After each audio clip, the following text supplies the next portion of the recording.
मेरे साथ गाड़ी में बैठा, अभी वो हॉस्पिटल में गया है, मिला तो मैंने उसको कहा है कि यार बताओ, ये जो इमरान खान की ऑडियो आई है इसके बारे में आपका क्या ख्याल है। यकीन माने नाजरीन कि वो ग्रेजुएट है, पढ़ा लिखा है, अच्छी जॉब कर रहा है। तो वो गाड़ी में बैठा तो सबसे पहले उसने मुझे ये जवाब दिया, जब मैं सवाल किया तो वो कहता है कि यार मैंने ऑडियो सुनी नहीं है, लेकिन वो झूठ है। अब खुद अंदाजा लगो, इन आदमी के साथ आदमी बहस कर सकता है? तो आपके आदमी आपको छोड़ के चले जाते हैं, बिक जाते हैं, जमीर बेच देते हैं। तो इस चीज की क्या गारंटी है कि आप दोबारा हुकूमत में आएंगे तो आप जिन लोगों को टिकट देंगे तो वो आपके साथ मुखलिस होंगे? ये क्या गारंटी है? तो उसका इमरान खान ने जवाब दिया था। तो इमरान खान ने पाबंदी लगा दिया। उसकी वजह क्या है साहब? उसके अलावा पाकिस्तान में कोई ऑप्शन हमारे पास मौजूद नहीं है अगर आप चाहते हो तो। बिस्मिल्लाहिर्रहमानिर्रहीम, अस्सलाम वालेकुम नाज़रीन। नादरीन, जैसा कि आप लोगों को मालूम है कि मैं गाड़ी में हूँ, तो वीडियो बनाना बहुत ज़रूरी हो गया था क्योंकि मेरे सामने एक ख़बर आई है, तो मैं चाहता हूँ कि वो आप लोगों के सामने शेयर कर दूँ। भाई, एक ऐसा लीडर कि जिसने 26 साल बड़ी मेहनत की, उसके बकौल वो 26 साल में सिर्फ एक लीडर भी तैयार ना कर सका, एक ऐसा आदमी भी नहीं तैयार कर सका कि इमरान खान कहे कि मुझे इसके ऊपर भरोसा है। उसको चेयरमैन बनाना, उसको अपने बाद कहना कि भाई यार मेरे बाद ये पार्टी लीड करेगा, खैश का इजहार करना कि मेरी नज़र में ये अच्छा है। वो आज उसने साबित किया है कि मेरे अलावा मुझे पूरी पीटीआई में कोई भी एक ऐसा आदमी नहीं है जिसके ऊपर मुझे भरोसा है। वो कैसे? शायद आप लोगों को मालूम होगा कि मुशर्रफ दौर में इमरान खान कहीं छुपे हुए थे, तो अबसार आलम ने जाके उसका इंटरव्यू लेना चाहा। तो इमरान खान ने कहा है कि भाई, हालांकि वो दलेर लीडर है, लेकिन वो कहता है कि भाई मेरा इंटरव्यू आप तब ले सकते हैं कि आप अपना स्विच ऑफ करके बैटरी निकाल के सिक्योरिटी गार्ड में जमा कराएं और फिर बाद में आप मेरा इंटरव्यू ले सकते हैं। तो वो नेट के ऊपर मौजूद है। अब जमान पार्क में इमरान खान को मिलने के लिए इमरान खान के अलावा कोई ऐसी शख्सियत पीटीआई की नहीं है कि जिसको इजाजत हो कि आप जमान पार्क में आप अपने पेन, अपने मोबाइल, अपनी पूरी तलाशी के बगैर आप जमान पार्क में इन हो सकते हैं। इमरान खान के अलावा शाम कुरैशी है, असद उमर है, कोई भी है, वो जमान पार्क में नहीं जा सकता है जब सिक्योरिटी गेट में वो अपना मोबाइल, पेन, जैसा कि आप लोगों को मालूम है ना कि आदमी एयरपोर्ट में जाता है तो वो जो पेंट का बेल्ट होता है ना, वो भी उतार लेते हैं कि भाई आप कुछ भी, सिर्फ सवाए आप 2 कपड़ों के जा सकते हैं, इससे ज्यादा नहीं जा सकते। तो इमरान खान ने पाबंदी लगा दिया। उसकी वजह क्या है? आप लोगों को मालूम है कि 2 दिन पहले जमान पार्क का पूरा एक सर्च ऑपरेशन किया गया कि भाई कहीं इधर कोई खुफिया कोई डिवाइस तो नहीं है कि जो इमरान खान की बातें लीक हो रही हैं, इमरान खान की जो पर्सनल जो काबीना की मीटिंग होती है वो बातें लीक हो जाती हैं। तो कुछ लोगों ने इस सर्च ऑपरेशन को इमरान खान की ऑडियो के साथ जोड़ने की कोशिश की है कि इमरान खान की जो ऑडियो आई है उसके बाद उसने वो सर्च ऑपरेशन का हुक्म दिया है। हालांकि ये बात नहीं है, मैं आप लोगों को बताता हूँ। इमरान खान की काबीना की एक मीटिंग थी। उस काबीना के मीटिंग के दौरान इमरान खान ने जो नया आर्मी चीफ है जनरल सैयद आसिम, इसको बेहुदा गालियां निकाली और वो गालियां उसी टाइम जो ही निकाली उसी टाइम वो रिकॉर्ड होके वो डीएचक्यू पहुंच गई। अच्छा, ये बात तो समझ में आती है कि भाई चलो इमरान खान फौज के खिलाफ है, अच्छा पब्लिकली अभी नहीं कहता है, तो वो पहुंच गई। और फिर इमरान खान ने जो कौमी यूथ को बेवकूफ़ बनाया हुआ है ना कि मैं एस्टेब्लिशमेंट के खिलाफ हूँ, एस्टेब्लिशमेंट हमारी ठीक नहीं है, तो इसकी खुफिया मीटिंग भी चल रही है, खुफिया यानी मुज़ाकरात भी आर्मी के साथ चल रहे हैं। तो इसने अपना आदमी जो मुज़ाकरात चालू रखा हुआ है डीएच के साथ, तो इसने अपने आदमी भेजा कि क्योंकि वो जो मुज़ाकरात चल रहे थे ना, तो वो उस सिलसिले में जब इमरान खान का अपना आदमी गया मुज़ाकरात करने के लिए, उनसे मिलने के लिए, तो उन लोगों ने क्या किया कि इमरान खान की वही रिकॉर्डिंग जो सैयद मुनीर को वो गाली निकाल रहा है वो निकाल के सामने रख दी।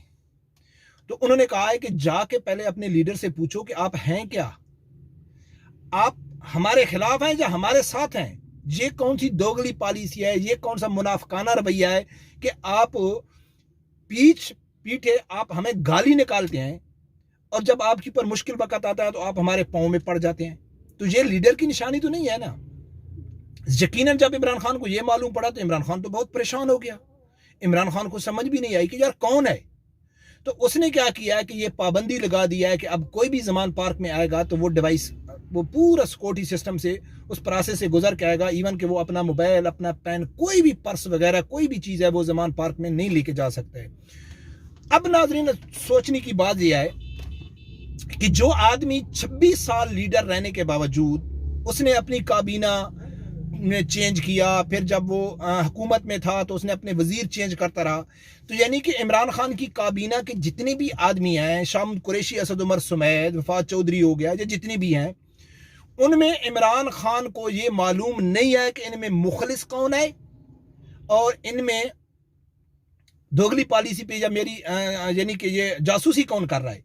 तो जो शख्स अपनी काबीना के, यानी कि एक ये नॉर्मल सी बात है कि आप किसी एक स्कूल में एक जो टीचर होता है वो इसका आधे घंटे का जो पीरियड होता है, तो वो उस आधे घंटे के पीरियड से भी अंदाज़ा लगा लेता है कि मेरा कौन सा स्टूडेंट अच्छा है, कौन सा बुरा है, कौन सा ये ऐसे ड्रामा करता है या कोई सीरियस कौन सा है, यानी कि उसको उसकी नेचर का मालूम पड़ जाता है। एक इमाम मस्जिद है, उसको अपनी नमाजियों के नेचर का मालूम पड़ जाता है। यानी कि एक घर का सरबराह है, वालिद साहब है, बड़ा भाई है, माँ है, उसको अपने बच्चों की नेचर का मालूम पड़ जाता है कि मेरा बच्चा कौन सा है, किसके ऊपर मैं भरोसा कर सकते हैं, किसके ऊपर नहीं कर रहे हैं। लेकिन इमरान खान को अभी तक 26 साल में ये भी अंदाजा नहीं लगा सकता है कि भाई मुझे किसके ऊपर शक है। ये बात भी नहीं है कि इमरान खान को बड़े दिल वाला है, वो चाहता है कि मैं नहीं चाहता हूं किसी का दिल, हालांकि वो चाहे तो नईमुल हक के जनाजे में भी नहीं जाता है, वो चाहता है तो जंगीर तरीन जैसे मुखलिस को, जो उसका इमरान खान ने कामरान खान के इंटरव्यू में खुद तस्लीम किया था कि मुझे बहुत दुख हुआ जंगीर तरीन के ऊपर कि वो मेरा बहुत मुखलिस दोस्त था, तो इमरान खान ने उसको भी हटा दिया, अलीम खान को भी हटा दिया, ओन चौधरी जैसे आदमी को इमरान खान ने निकालने में देर लगाई। और जब रावलपिंडी रिंग रोड का स्कैंडल सामने आया तो उसने जुल्फी बुखारी को भी पार्टी से निकाल दिया वक्ती तौर पर।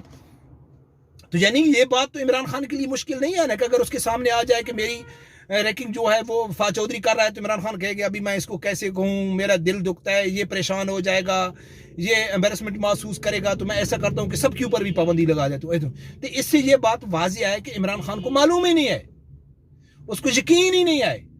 और जिस आदमी को ये यकीन नहीं है कि मेरे साथ बैठने वाले आदमी हैं वो मुखलिस कौन है और धोखे में मुझे किसने रखा हुआ है। और कुछ दिन पहले इमरान खान जब कॉल पे बात कर रहा था तो उसका अपना एक शोबे से तल्लक रखने वाला उसको सपोर्टर है, वो कहता है कि खान साहब अब हमको ये बताना चाहिए कि आप कहते हो कि सेनेट हो या अदम एतमाद की तहरीक हो या कुछ भी हो, आपके आदमी आपको छोड़ के चले जाते हैं, बिक जाते हैं, ज़मीर बेच देते हैं, तो इस चीज़ की क्या गारंटी है कि आप दोबारा हुकूमत में आएंगे तो आप जिन लोगों को टिकट देंगे तो वो आपके साथ मुखलिस होंगे, ये क्या गारंटी है। तो उसका इमरान खान ने जवाब दिया था कि भाई इस बार मैं टिकट दे दूंगा तो मैं खुद उनका इंटरव्यू लेकर टिकट दूंगा। अभी इमरान खान उधर से एक तरफ कहता है कि मैं खुद इंटरव्यू लूंगा, मुझे मालूम पड़ेगा जो मुखलिस होगा उसको मैं टिकट दूंगा, जो मेरे साथ खड़ा रहेगा उसको मैं टिकट दूंगा। उधर ज़मान पार्क ने उसने सबके ऊपर पाबंदी लगा दी, क्योंकि उसको यकीन ही किसी के ऊपर नहीं है। तो अब नाजरीन जो इमरान खान है वो मुकम्मल ख़त्म हो चुका है।